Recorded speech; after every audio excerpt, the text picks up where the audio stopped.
Welcome, ladies. Hello, we're live. Good evening. Welcome to our live stream event. We're delighted to have you. Joining us tonight, we have Rose Johnson on flute, Hi. Nicole Fulmer on oboe, Hey.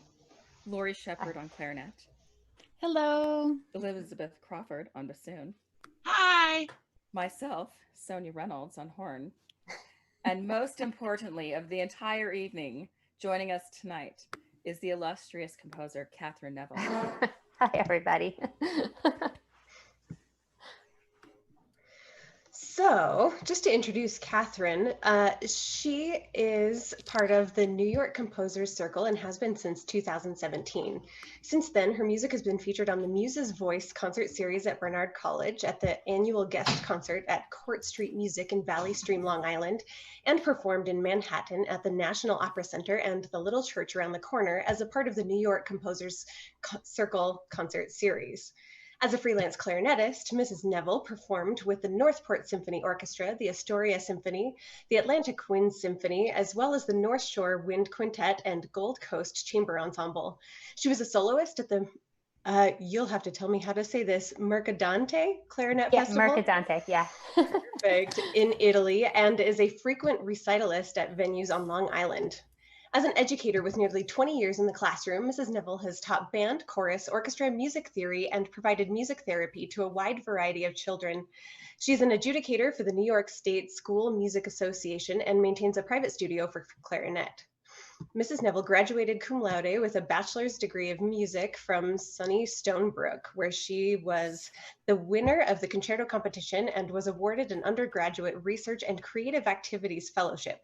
She holds a Master of Science in Education from Hofstra University and a Conservatory Studies certificate from Cornish College of the Arts at Seattle, Washington, which she attended after graduating from Interlochen Arts Academy.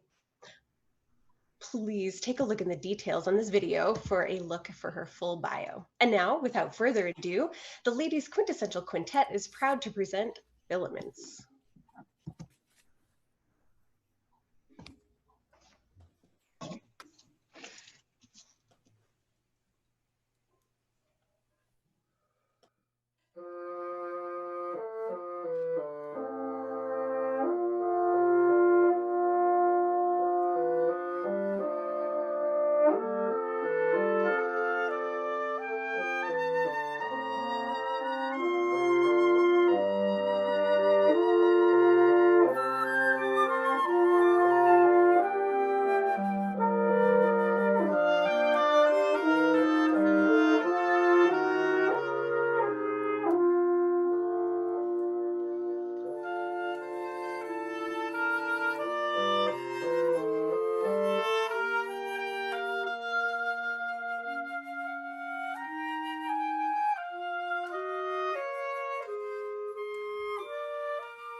Yay! Thank you all so much, Catherine, for that. That was just wonderful. So much fun. You know, they say acting is all in the faces, and I think we nailed it. I want to thank eyebrow artists around the world for teaching us these skills. Hashtag I learned it all on YouTube, right? Well, very good. Thank you so much, Catherine. We had so much fun putting this together. Just from the very beginning of this project, it's just been a joy to work with you and to play your music. And for those of you who didn't join us for the first live stream that we did in April, this kind of came about because the Ladies Quintessential Quintet tends to bite off a lot more than it can chew all in one chunk. And so we presented a different piece in April for a virtual residency, but found that we also wanted to continue this. And we were able to take a look through when I reached out to Catherine and asked her if I could possibly feature her piece in one of these videos that we would make. She would most graciously let us start working on it. And so it's been just a joy. And let's see, we've been working on this in recording and in video since April 20th. We had an initial premiere, but how I even knew about Catherine, because I'm all the way over here in Seattle and she's all the way over there in New York, is I was able to attend a clarinet conference at SUNY. What was Stony that? Brook. Stony The Brook. Clarinetopia Right. Conference. Is that 10 years ago? It's got to be something 10 like years that. ago at least. and just staying connected and being able to see her pieces as she's composed them and as I saw them pop up on YouTube. It's been really exciting. So enough about how I know you. Tell us about the piece and just where it came from and the inspiration behind it. So Filaments came about after I listened to the Carl Nielsen Quintet. Nielsen was a Danish composer, and he wrote for his friends. So he wrote this quintet, and he tried to feature all of his friends' personalities within the quintet. So I took that idea and sort of adapted that to my own style. So within this quintet and all the costumes and all the acting that came about is because each instrument has its own character. And sometimes they get along, and sometimes they're arguing a little bit. But then in the end, everybody is able to come together to create something very beautiful. So the clarinet in the group is a little bit of a wiseacre, likes to make, some jokes, likes to be a little snippy. The flutist is a bit more, let's say the flutist is less humorous than the clarinetist. In my imagination here, the flutist is the one who is always making sure that everything is metronomic and on time and is very strict.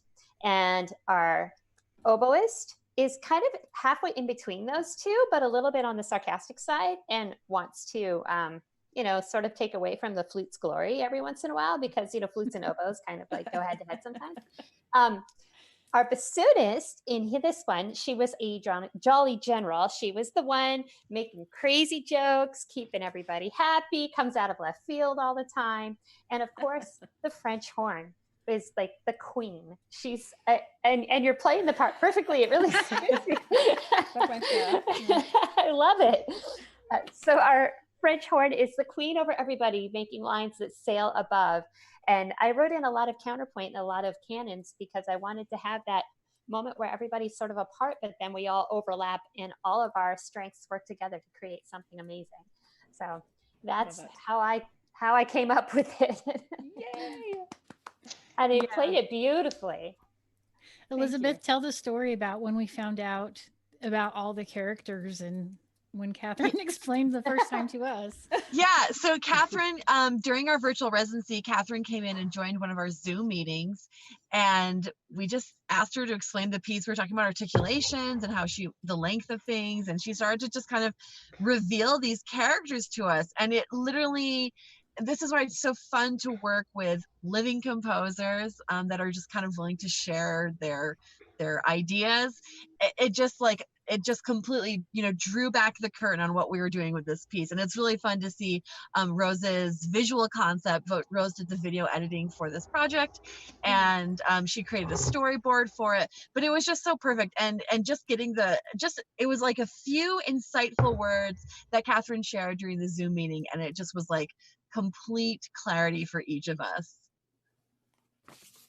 Well, bravo, Rose. The video editing was fantastic. I really liked how you were able to line up the changes in scene with the sections within the music. I thought that was so effective and so well done. So bravo. That must have taken a lot of work. Yeah, speaking of the flute clarinet, or the flute personality type that keeps us all together, and she's all that is Rose. It was fun too because Rose had created a rather elaborate, well, not elaborate, but very specific storyboard with directions we were supposed to look at as we were playing. I don't know that I actually did that, so I just went for the raised eyebrow look the entire time. It was a great look. Really, really hard to try to remember to look at your music and look at the camera.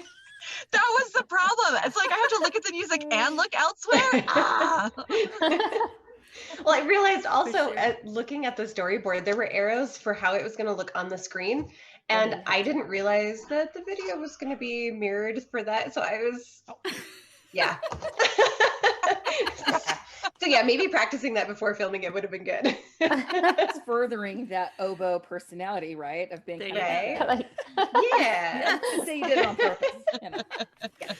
And my music had a bunch of post-it note arrows pointing in all. Yeah. It was so fun. Definitely a new learning curve because acting on top of all of this virtual everything.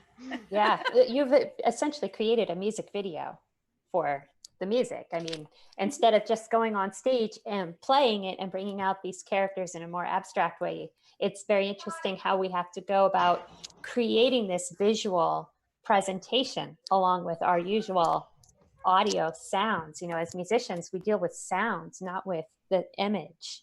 And so this whole thing with working online and presenting on YouTube, that just creates a whole new field for classical musicians. It's just not something that we do. Yeah. And I think too, you know, looking forward to someday when we get to perform this live with each other, it'll be fun to bring in that visual aspect and do a better job visually acting this out even while we're performing, which I think we could probably have some fun with in a live setting as well. Yeah. So, that might actually even be easier because we can play off of each other for real.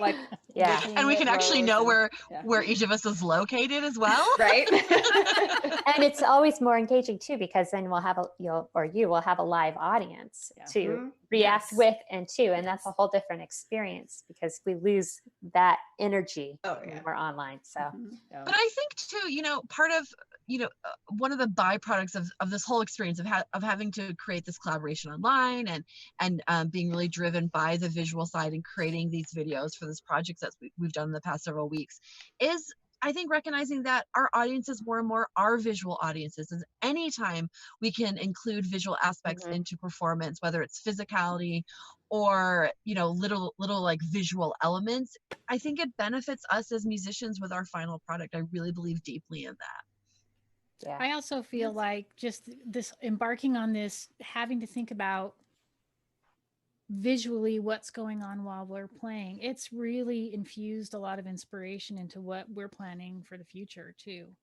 So I'm excited about the different types of collaborations. I mean, Trio de Bois just did a collaboration with a visual graphic artist, which was fantastic, and incorporating just still photography. We have plans for all kinds of things. I think we have some dancing and some very creative things coming up on our upcoming Saturdays through this summer. So I'm excited about it. Yeah. So, oh, go ahead. Oh, Rose.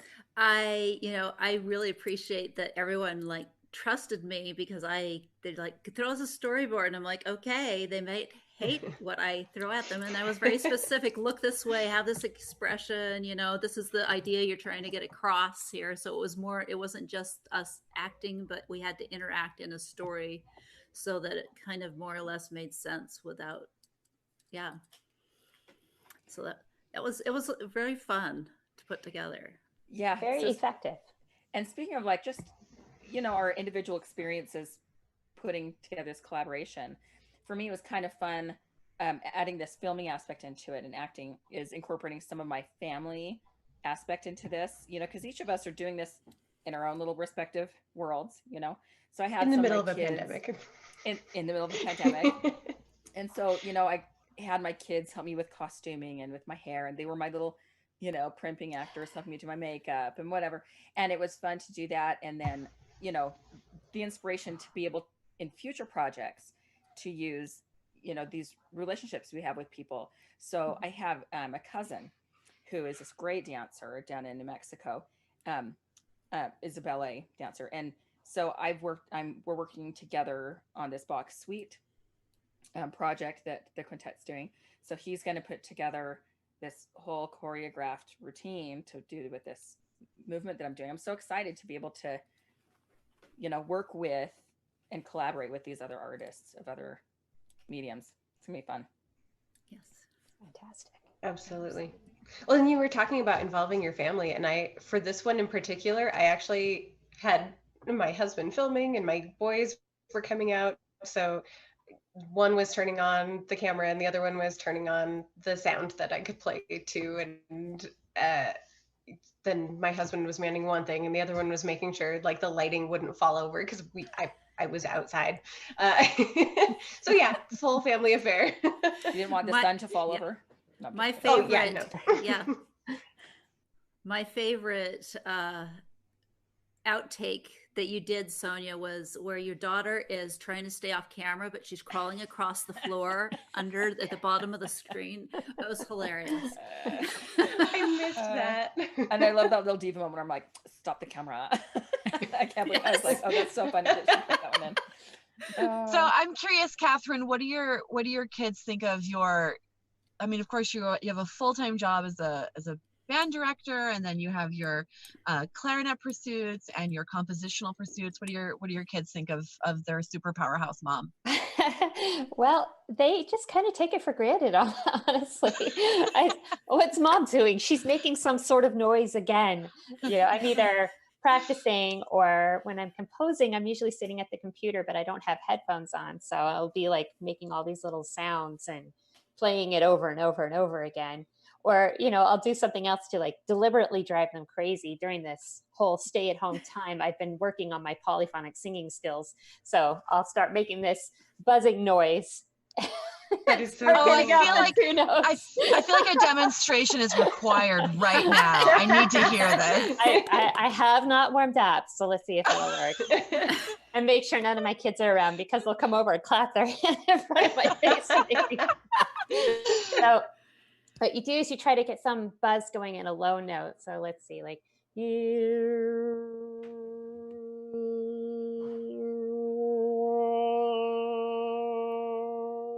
I can hear it in my head with the headphones on, but it's not always a strong overtone. And then, I'm blessed with a very large neck, so I can get a secondary resonant chamber going to make a second sound over the top.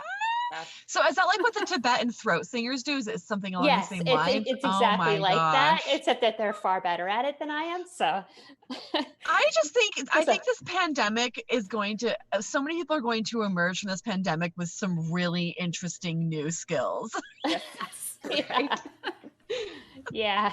Well, I just had some time off away from everything to think about things. Yes. It's been a very difficult time in so many ways, but I have written so much more music than I would have, because I don't have all these other worldly distractions going on. I'm able to just shut it all down and just stay home. And there's something to be said for being able to do that for all of us. It's freeing in a sense.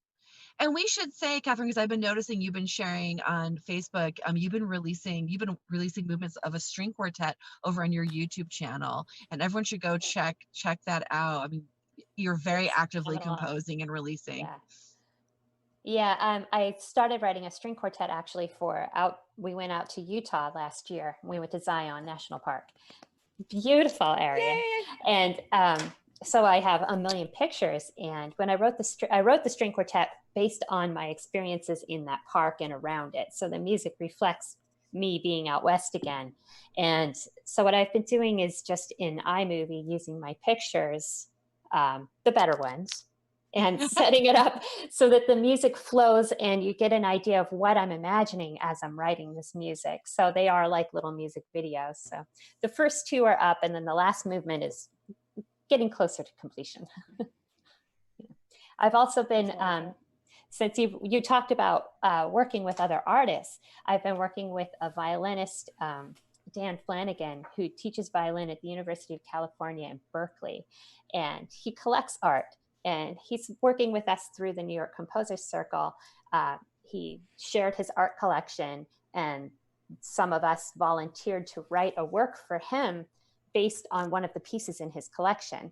So I wrote a piece for him called Dances, based on a lithograph by Fantin Latour. I'm not sure if I'm pronouncing the name correctly. It's a French artist. It's from 1838, and it's these ladies dancing with their hands up in the air. So that video will be released pretty soon. He's going to perform the piece standing in front of that artwork to bring it all together. Please share it with us so we can in turn share it, obviously. Yeah. Oh, that sounds beautiful. I love the artist's imperative to just constantly be creating and collaborating. I just think it helps us heal and process. And I love that in these really strange and perhaps awful times, that there is still beauty. It's being created literally on a daily basis. Yes, we are bringers of hope, all of us. Yeah. Yes. And this is my outlet to help me focus and not just Yes. panic.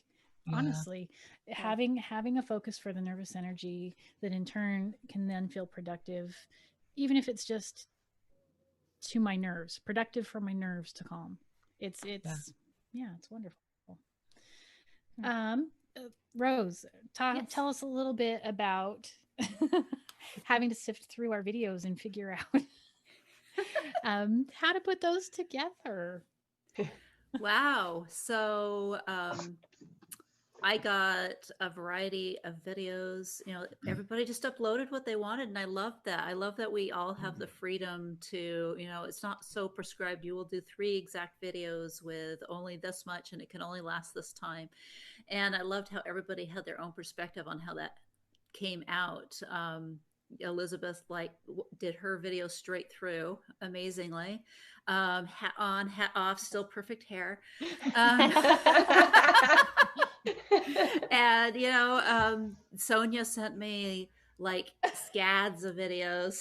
It was great. I watched every single one, Sonja. I'm so sorry. No, it was fantastic.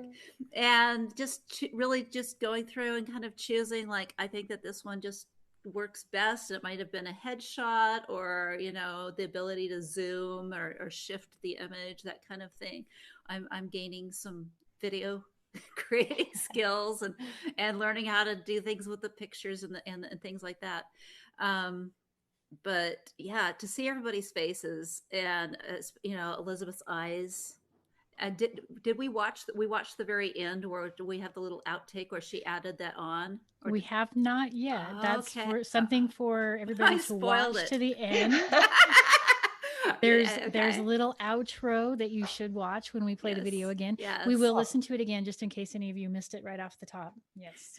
Yes. So yeah, it was just fun and fantastic, and see everybody's like personalities and you know, the Lori's very fun, sarcastic eye rolling, and the screen would, as I was doing work on the project, the screen would catch on certain facial expressions, and it kept, you know, what can turn in from a laborious process into something like having these little jokes cracked at me as I went. It was great. I think that's such a good point, Rose. I think, you know, doing the video and audio editing for these projects is really time consuming and sometimes overwhelming at times, except that you also get to have these really fun moments where things line up or you catch things, and it's just, it's really, really, it's very hard work and also very, very fun work. Mm-hmm. Well, we probably better start wrapping this up. Rose, would you like to acknowledge Collaborative Musicians Project? I absolutely would. We are sponsored by Collaborative Musicians Project, and they're a local Seattle-based nonprofit organization that supports music collaborations for musicians of all ages.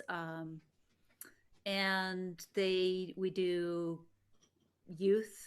Have a youth program where they work side by side, and right now our quintet has several members working with a youth ensemble, and that's a lot of fun. And they take donations that help support us. So there is, if you go to comusicpro.org/donate, that's a great place that you can help support us. It's in the comments. It's in the comments. Oh, sorry, the description. It is same in the thing. description. And Nicole, tell us about that. So everybody, you should like our video. You should subscribe to our channel. You should share our video on your favorite social media platform. You should do all of that kind of stuff, and check out our channel every single Saturday. We're releasing new content, unless we're doing a live like Friday night. But even if you check Saturday, there will still be something new there, because that would have been the night before. And the other thing that you should do, if you like what we're doing and you want to see more, please head on over to patreon.com/Ladies Reading Society and support us there. And make sure that you follow us on Facebook and Instagram. We're really easy to find. You just have to search for Ladies Quintessential Quintet, and we'll pop up right there for you to follow. You get all kinds of fun,